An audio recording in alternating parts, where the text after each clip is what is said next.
Yeah భారతదేశం మొత్తం ఈ ప్రతి ఇంటిల్లి పాదు గుండె గాయమై ఉన్నది. బాధలతో ఉన్నారు, శోకంలో నిండిపోయి ఉన్నది.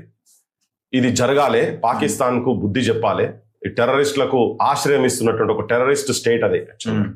ప్రపంచంలో అంటే నీకు Osama bin Laden twin towers ను కొట్టినటువంటి వ్యక్తి అబుదాబాద్ పాకిస్తాన్ లా దొరికిండు, అది అమెరికా కొట్టి పడేసింది.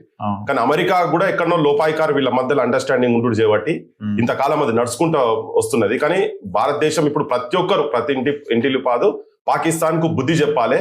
టెర్రరిస్టులకు ఆశ్రయం ఇస్తున్నటువంటి వాళ్ళు ఎక్కడున్నా పర్వాలేదు, పాకిస్తాన్ లో కొట్టాల్సిందే అని. ఇక్కడ హెలికాప్టర్ మన ప్లేన్లు హైజాక్ చేసిన వాళ్ళు కూడా ఆఫీస్ సయ్యద్ అసంటి వాళ్ళు కూడా ఇంకా అక్కడ ఉండి ఇస్లామాబాద్కి వెళ్ళి ఉండి వాళ్ళు స్టేట్మెంట్స్ ఇచ్చి అక్కడ నుంచి ప్రకటన చేసి మీరు నీళ్లు బంద్ చేస్తే మేము రక్తం బారిస్తున్నాం అనే స్టేట్మెంట్స్ ఇస్లామాబాద్కి వెళ్ళి చేస్తున్నారంటే అది 100% పాకిస్తాన్ ప్రోద్బలంతో ఫండింగ్ కావచ్చు, ఆర్మ్స్ కావచ్చు, ప్రతి దిక్కుకెళ్ళి ట్రైనింగ్ కావచ్చు, అక్కడ నుంచి ట్రైన్ అయ్యి వచ్చి మన భారతదేశం మీద మన గడ్డ మీద రక్తం చిందిస్తున్నారు. ఈ దేశ ప్రజల మీద రక్తం చిందిస్తున్నారు.